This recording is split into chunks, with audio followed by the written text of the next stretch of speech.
If you grew up in the 80s or 90s, you remember a time when Bugs Bunny wasn't just a cartoon character, he was everywhere. Lunchboxes, t-shirts, commercials, even basketball courts. Bugs wasn't just a rabbit, he was an attitude. Daffy Duck was chaos personified. Porky Pig was your awkward best friend. And together, the Looney Tunes weren't just cartoons, they were culture. But here's the wild part. Today, Looney Tunes, once the kings of animation, are barely even part of the conversation. Ask a kid who Bugs Bunny is, and you'll probably get a shrug or a, "Didn't he play basketball with LeBron?" Somewhere between the golden age of animation and the streaming era, one of the most beloved franchises in history just disappeared. So what happened? How did the most iconic cartoon studio on Earth, a brand that defined American humor, fall so far off the cultural radar? Because the truth is, Looney Tunes didn't crash overnight. They faded, slowly and quietly, undone by corporate decisions, creative misfires, and a world that moved on without them.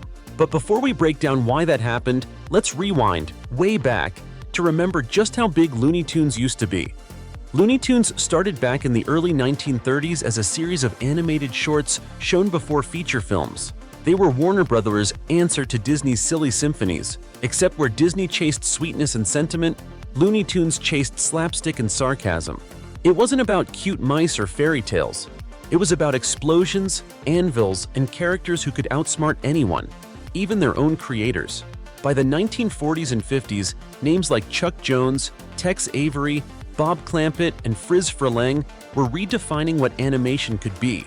They built a world that felt alive, chaotic, fast, witty, and somehow still full of personality. Every joke landed with the precision of a symphony, every gag felt meticulously timed.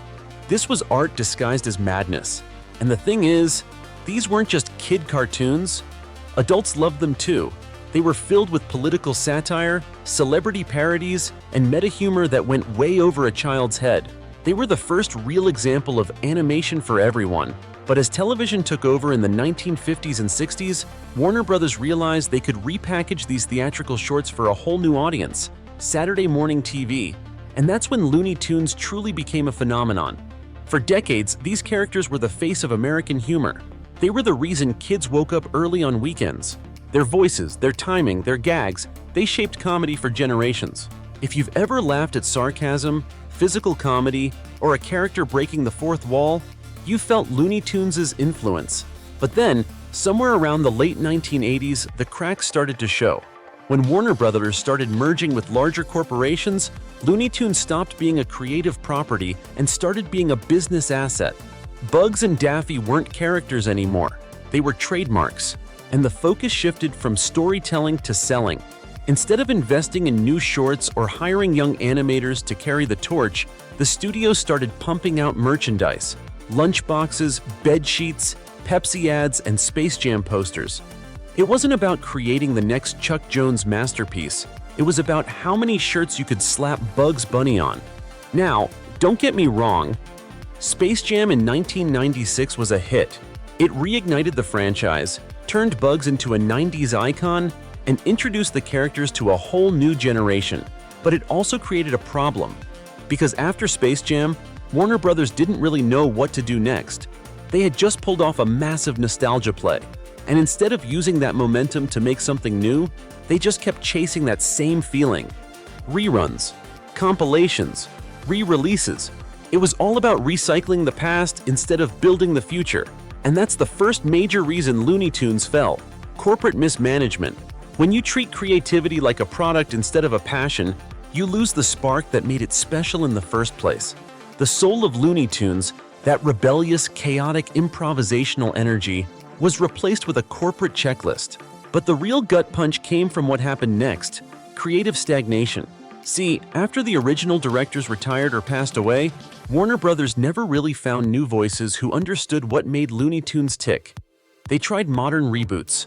Lunatics Unleashed in the 2000s, where Bugs Bunny had superpowers in a sci-fi future, but fans hated it.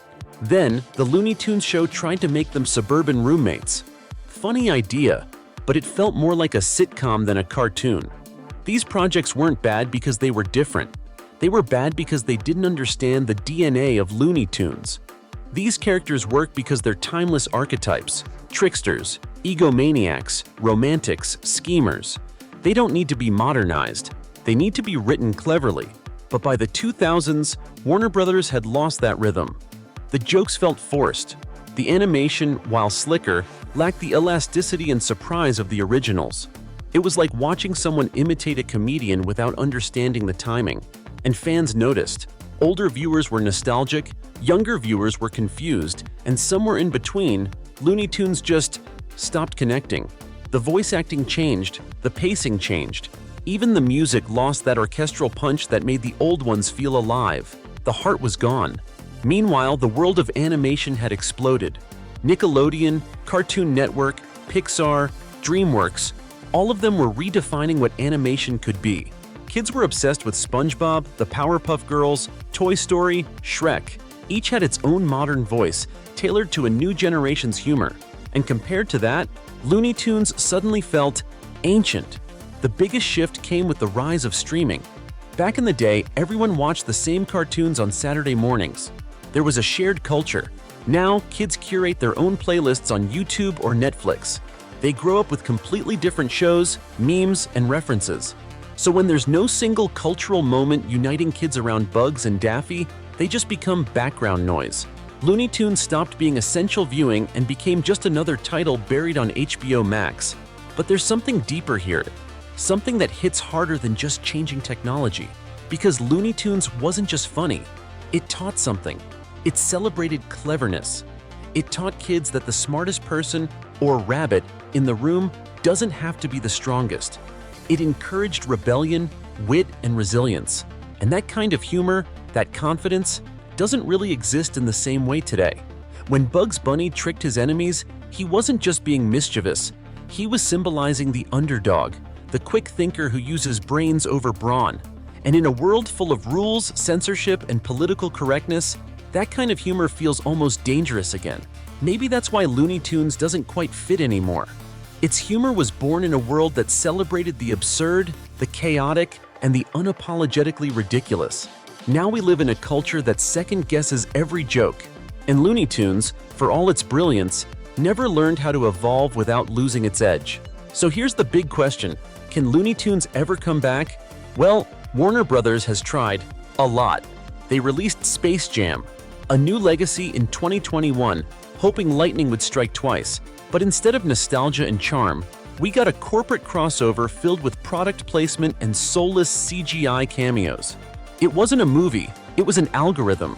And sure, there have been flashes of brilliance. The Looney Tunes cartoon series on HBO Max actually nailed the spirit of the originals. It was bold, funny, and unafraid to get a little violent again. But the problem is, no one saw it. It dropped quietly on streaming, got buried by algorithms, and vanished just as fast. That's the tragic irony. Looney Tunes finally found its spark again. But in a world too crowded to notice, Looney Tunes didn't just entertain people, it defined how we laugh. It influenced generations of comedians, animators, and writers. Shows like Animaniacs, Tiny Toon Adventures, Family Guy, and Rick and Morty all owe something to that manic, irreverent Looney Tunes energy. They broke the fourth wall, played with timing, and made us question authority. All things Bugs Bunny did 80 years ago. So maybe the downfall of Looney Tunes isn't really about failure. Maybe it's about evolution. And what happens when a masterpiece outlives the culture that created it? You can't replicate chaos that perfect. You can only remember it. And maybe that's okay. Because even if today's kids don't grow up quoting "What's up, Doc?" or laughing at Daffy getting his beak blown off, the DNA of those jokes lives on in everything they do watch. Looney Tunes didn't vanish. It just evolved, scattered into the humor of every animated show that came after. Still, it's hard not to feel a little sad. Because for a long time, Bugs Bunny wasn't just funny. He was a symbol of cleverness, rebellion, and wit. And watching him fade into nostalgia feels like losing a part of our collective sense of humor. So maybe the real question isn't why Looney Tunes fell. Maybe it's what we lost when they did. A world where everyone knew the same jokes, where comedy was a little more dangerous and a lot more fun. A world where a wisecracking rabbit could still teach us that being clever beats being cruel. How do you remember Looney Tunes? Did you grow up with the classics, or did you only see the reboots? Do you think Bugs Bunny could ever be relevant again? Or is his time really over? Drop a comment below and let's talk about it. And if you love exploring the rise and fall of pop culture icons, make sure to hit subscribe. There's plenty more animation history to uncover. What's up, Doc? Maybe nothing anymore. But once upon a time, that phrase meant everything.